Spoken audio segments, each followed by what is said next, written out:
as I served you in the old wars. Wait, was this guy in the old movies? I don't think I recognize this guy. Was he like in that room when Vader choked out that dude? Because if so, he's looking great. Ooh, red helmets. Ooh, look at that jacket. Oh, that looks sick. Again, if I could dress like that for work.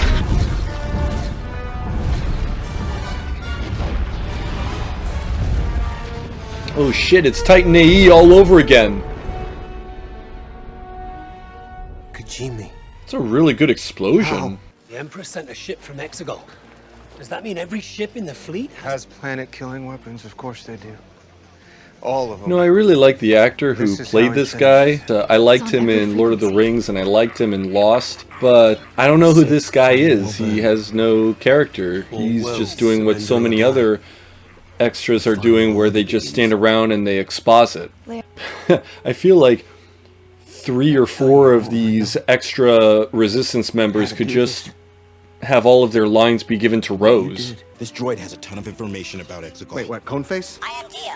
Sorry. You thought he was just a dumb little useless droid there for comic relief and cutesy factor, but no, it was him, Dio, all along! Cast it into the fire! A Jedi's weapon deserves more respect.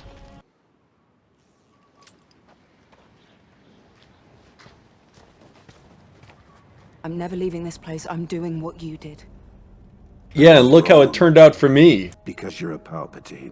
Leia knew it too. She didn't say anything! What the heck? So many things probably could have been avoided if we had known this from the get-go. Whose is this? Leia Saber. Leia? It was the last night of her training. She trained and we didn't get to see? Aw, man. This should have been in the second movie. Man, we could have missed out on so much cool stuff if they had just gone with this plot from the get-go. Oh, is she gonna ride in the X-Wing, but hasn't it been sunk in the water for 30 years? How's it gonna work? Luke always pulling his X-Wing out of the water, am I right, folks? Man, when you think about how Force ghosts can lift solid objects and bring lightning crashing to the ground, it's amazing that we don't have all of the Jedi ghosts helping us fight. Memory restoration complete. Yeah, see, what did I tell you? Exactly what they did with Chewie. It's like, oh, wait, no, he's not really dead, don't worry, folks. Literally minutes later. Hit him how? They can't activate their shields until they leave atmosphere. Which isn't easy on Exegol. Ships that size need help taking off. Nav can't tell which way's up out there. So how do the ships? Oh boy. They use a signal from a navigation tower like this one.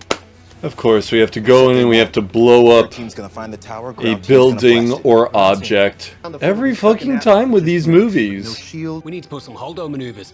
Do some real damage. Come on, that move is 1 in a million. What do you mean 1 in a million? If there are enough of us.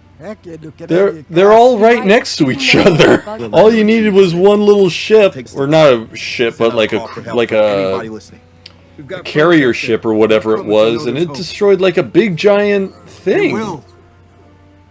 First order wins. You don't need that many ships to. Good people will fight. They were all like next to each other, so you could just fly one ship straight through them and probably hit like a dozen or 2 dozen ships. For Leia. For everyone we've lost. Yeah, you know, Luke and Han, they were also important to the Star Wars story as well. She's on a Yeah, see, they're all right next to each other. Like, you could just fly one ship down like a whole line and hit like 30 ships. Also, they don't seem to be going anywhere. Back we go to the Tyrell Corporation. Incoming. Allegiant General. Use ion cannons. You know, even though they tried to be clever and have Hux be the spy, I feel like they should have had General Pride be the spy. That way they could just have Hux be like the constant villain.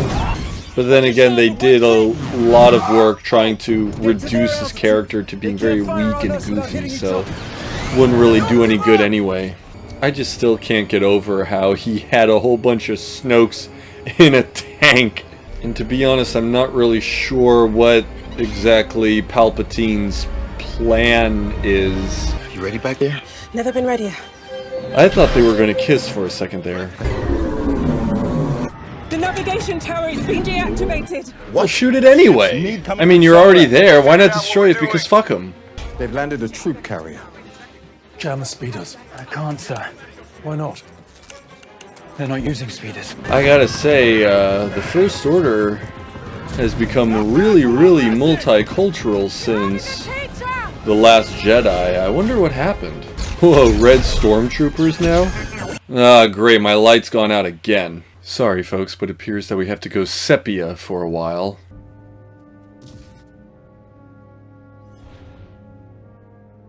All of this lightning going on indoors can't possibly be practical. Like, imagine you're just trying to walk around and all of a sudden, zap! This is the worst surprise birthday party ever. He's hanging from... what? He's like GLaDOS from Portal. I never wanted you dead. I wanted you here. Then why did you tell Kylo Ren to kill her?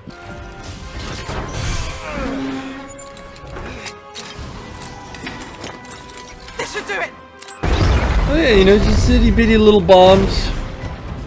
Just like in, what was it? Force Awakens, just a couple of itty bitty little bombs. There it goes! And, you just take down the whole ship. Or whatever. Let's go. No, wait, listen. The crown cannons have stopped. They're resetting their systems. So? Well, yeah, you know, if you had shot that other one... Still no Falcon or backup. I don't know where to. Maybe nobody else is coming. Don't worry, they'll show up right in the nick of time.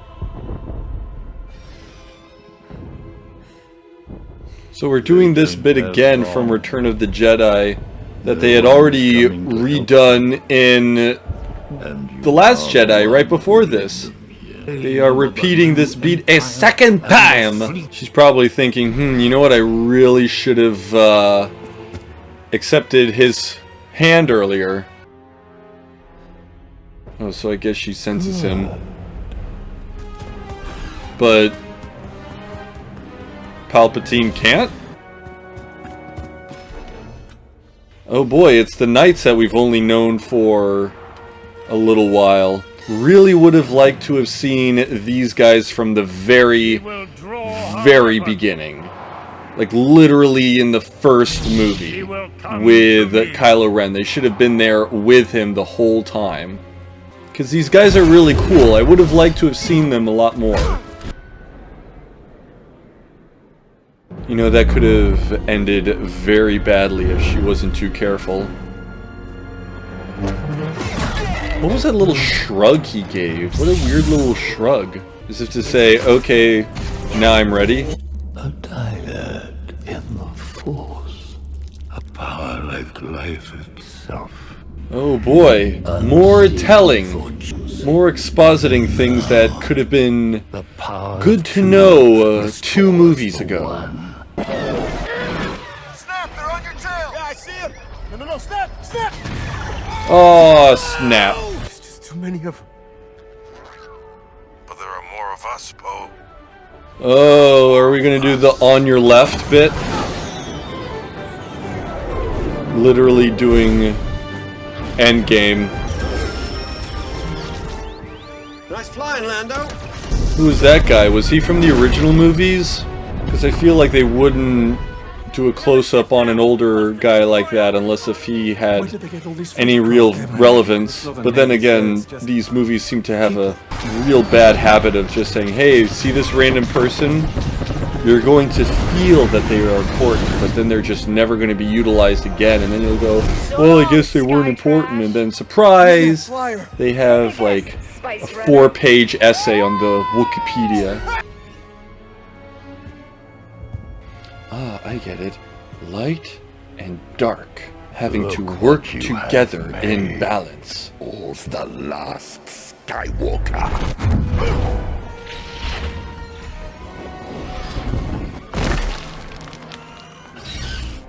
No, that's not gonna work. Holy shit! That sounds like a fucking dank meme edit. What the fuck? Oh, so he's destroying all the ships. Wow, after they came all this way. Okay, so she's hearing all of the voices. But why doesn't she just ask all the Force ghosts to come? Honestly, it would be a lot more exciting if all of the Jedi Force ghosts were here around her. Is there a reason why she's not holding it with both hands? I mean, I know that she does the double lightsaber, but why not hold it with two hands now? I mean, it's kind of not really sensible. I am all the Sith. And I am Iron Man. I'm all the Jedi. Dual wield! You thought you had it but two lightsabers. What I want to know are, how are two lightsabers just bouncing back the lightning? How is it that Palpatine's lightning seems to kill him, even though it's coming from him? And why doesn't Palpatine shoot lightning where the lightsaber isn't? Like if he got her in the legs or something? The command ship. Oh, now you speak English? What I want to know is, why didn't all of these destroyers just go once everything had started? Like, why not just go and then show up to planets that you didn't want around and then destroy them? And this is the part where the hand comes up, because that's how these types of things always occur. Yep. You good there? You good there? Oh, okay. This is the longest that Daisy Ridley has had her mouth closed throughout the whole trilogy. Also, speaking of keeping one's mouth shut, is it just me, or has Kylo Ren not spoken once since he arrived here? Is he gonna say something? Okay, he's gonna do the healing thing that she did to him. Okay. So he can use good people powers now. And now they're gonna kiss. See, just like at the end of Force Awakens, they're keeping everything nice and quiet for all of the fangirls to scream and yell.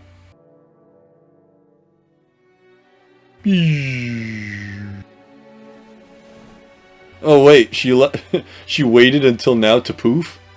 You know, there's all this destruction and stuff, but I don't really feel like there was any real victory. I don't really know how to describe it. People are rising up all over the galaxy. They're rising up? We did it. What does that even mean? Are there a lot of gamers throughout the galaxy? Is that what's going on? Wait, what? No, this is bad! Wait, did someone just do the light speed thing through that ship? So then why can't they do it through the other ones? No, this is really bad. Those things crashing into the planet would have tremendously negative effects on the people living there and all the local wildlife, and that could cause like serious damage into the geography of the planet. Okay. Of course, Finn doesn't really care about Rose. Okay, and then there's that chick who has to keep her helmet on for some reason. Ah, yes. Best character. The Slug. Oh, is that the medal? Ah. A sequelism. Where are you from, General? The gold system. What about you, kid? Oh. I don't know. Well, let's find out. Smooth Lando. He's still got it. He's still got it. Yay, my friends. I mean, you know, it's nice that everyone's happy, but again, I just feel like this is all just going to happen again in 10 years.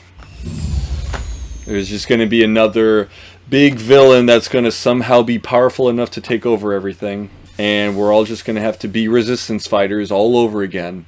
Ah, we're back here. Again.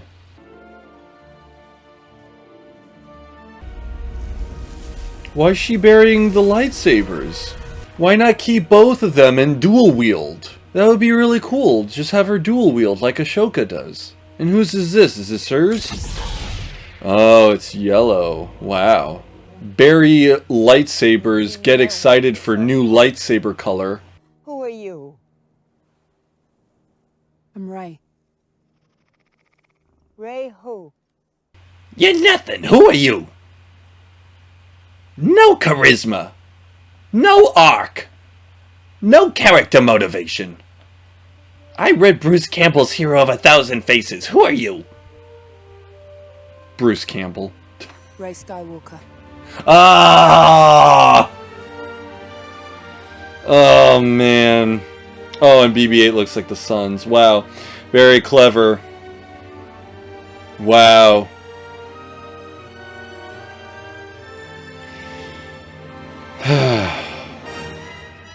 It's like poetry, it rhymes. Well, that was Star Wars Episode 9, The Rise of Skywalker. So, let's talk about it. Okay, so first of all, I didn't think this was really any better than The Last Jedi or Force Awakens. However, I would say that it was better and worse, but in different ways. For example, I felt like it was better in terms of pacing. Like, the action got pretty hot and heavy and started almost immediately. At the same time, there were just all of these new plot threads that were being introduced that really made it difficult for me to feel like the trilogy was all coming together, and that all of the subplots and plots that had been built upon in the past two movies were starting to finally, everything was starting to fall into place. Instead, they just kept piling on things like the dyad, Rey being a Palpatine, this whole business of Hux being a spy, and General Pride, I think his name was. I don't know who he was. Apparently he served under Palpatine back in the original trilogy, but I don't recognize the actor, certainly. Then you also had all of the things like Kylo's redemption arc, which I didn't think was really well done insofar as I don't think that it was properly spaced out across the trilogy. Rey's development as, you know, the chosen one. They did sort of have something interesting going with her being from nothing, and her parents were no one special, and they were kind of jerks, and then she just simply Mr. Magoo'd her way to being the hero of this story. And then it turns out, oh, nope, she's a Palpatine. Therefore, that's why she's so special and important. That almost feels like a cop-out, because we went from Mary Sue to just fan fiction, in terms of like a derogatory cliche of what people mean by when they say fan fiction. Like when people say, oh, what if so-and-so was the child of so-and-so? What if this person was actually the real enemy all along? What if it turns out that there's actually a new enemy that's even more powerful? Or, you know, they pulled a Dragon Ball Z where everyone thinks everything is going fine until one day a new, bigger and badder enemy stops by, and oh, now we have to relearn how to fight all over again. And by bringing Palpatine back, that's kind of how it felt. It felt like all of a sudden we had to relearn how to be the original trilogy again, kind of like how they seemed to be doing in the first movie, and then in the second movie they went in a wildly different direction, and then in the third movie they decided, wait, no, JK, we're just going to go back to rehashing plot elements from the original trilogy. But by then it's too late, because you've undone a lot of pre-established things during the first movie, and then you undo a lot of pre-established things during the second movie about the first movie, and then you undo but not redo things from the first movie in order to spite the second one. So this whole trilogy just felt like a complete Frankenstein monster, honestly, and it was just not coherent in tone or messaging, and each movie felt like they were completely flying by the seat of their pants during the entire writing process. It almost felt like they were writing the movie as they were filming it. There just didn't feel like there was a semblance of proper foreshadowing. There were some moments where it felt like they were going to hint at things that happened in previous movies, as if to say, a really good example was when she was having flashbacks to when she was a kid, and she was looking up at the ship, saying, "No, no, come back." And then when Chewie goes up in the ship, Rey kind of has a moment where she's like, "No, no, come back." And I thought, oh, wow, that's kind of interesting. But then before I even got a chance to really ponder it, she zaps lightning from her fingertips and blows up the ship, and then my mind is completely preoccupied with there's no way Chewie's gonna die. In fact, there's no way this person is gonna die or that person is gonna die. These people are gonna die, but it's not gonna mean much because there's gonna be no emotional weight attached to it. And that, I think, is the biggest issue with this trilogy, is that it tries to go for really, really big moments, and it tries to come up with really big ideas, and it tries to come up with a big identity for itself to separate it from the previous trilogies. But it really missed the mark on all accounts, simply due to the fact that there was no coherent messaging, but also there was no clear path set out from the get-go. You know, if they had come up with all of the important things that they want to have in the movie, you know, beats, the major plot beats throughout the whole trilogy, and then try to work their way backwards from that in order to try and figure out a way to make them all connect with each other, you know, go backwards, forwards, and backwards, they could probably make all of it feel like each movie matters equally, and that each character matters equally, and that each segment of each movie is a clear progression towards a larger end to everything. Again, it just felt like so much of this movie was filler, just like in the second movie. It just really deterred me from being excited. Oh, and also, speaking of filler, there were a ton of filler characters in this movie. And by filler characters, I mean, like, several of the Rebel pilots and characters could have all been consolidated into one character. Like, you could have had all of the dialogue from the other pilots just be from the mouth of Rose, and that would have made her feel more important. They just sidelined her, and then they decided to introduce this new girl who ended up, I don't even think she was really a love interest for Finn, but you're looking at it and you're like, well, why not have her be a love interest? But then on the other hand, you're like, wait, wasn't Rose supposed to be the love interest? And then on the third hand, Finn kind of hints in the middle of the movie that he wanted to tell Rey something, and you think, does he have a crush on her? And so, again, not knowing what to do with Finn, Poe kind of had a moment with Leia for a little while, and then a moment with Landau, but like I keep saying, that would have meant so much more if they had made Poe Han and Leia's son from the get-go, because then it would have meant more when he was asking her for guidance, and when he said, "I'm not Leia," and then Finn was like, "Yeah, you're really not." You know, that could have been, I don't know. This whole movie has just made me tired. I'm not gonna lie, I was kind of bored throughout a lot of it, even though, like I said, there was a lot of action in the movie. It just felt very synthetic and artificial and all ooh, look at big thing with big music, and doesn't that make you go, oh no, I see a big thing, and then that just makes my chest go, you know, it was the same problem I had with Endgame. I couldn't feel anything during Endgame because it just felt all the time like, oh, look at big thing is happening. Doesn't that give you really big feeling?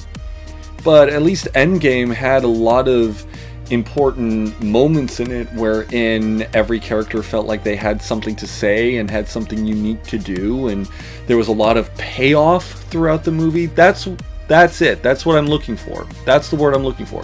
Payoff. There was so much setup and not enough payoff. I don't understand why Rey was, you know, going off on her own on Tatooine. She buried the lightsabers and then just decides to just walk around. Like, what is she going to do now? Is she going to have a new adventure? No. You don't just say, oh, she's going to have a new adventure. Just have her go back to that island where Luke was with 2 lightsabers and maybe start rebuilding some of the stuff that was destroyed or whatever. You know, indicate that she's going to do stuff. It was the same problem I had with the ending to Return of the Jedi. There's no feeling of, oh, where are we going to go from here? There was no feeling of, here's the potential setup. It was just over. Movie over. Story over. I'm like, I want to know I'm supposed to have grown connected to these characters. This is the end of the Skywalker saga, supposedly, but there's no epilogue. Like I said for The Last Jedi, I'm not even really mad or upset that much because I didn't expect anything good to come out of it. I have no emotional attachment to this franchise. So, you know, it's not like I felt like this was a slight against me as a Star Wars fan, because I'm not, and I never was. But come on, like, this was just poor storytelling, and like, my ideal ending is like Kylo would have lived, he and Rey would have gone to Luke's island, each with a, like, Kylo would have Luke's lightsaber, Rey would have Leia's lightsaber, and they would be on the island, be like, okay, we're gonna get to work restarting the whole Jedi thing. You know what? I would have had, you know, Finn and Rose have a lot of moments, but, you know, maybe have more moments of that, that Hunter girl and Landau before. I don't know, something. You know what? This whole frustration with the sequel trilogy, it's gonna, I think it's getting the old noggin jogging, if you know what I mean. I think I'm gonna try and do something with this. Stay tuned. Till then, this is J Brad signing out.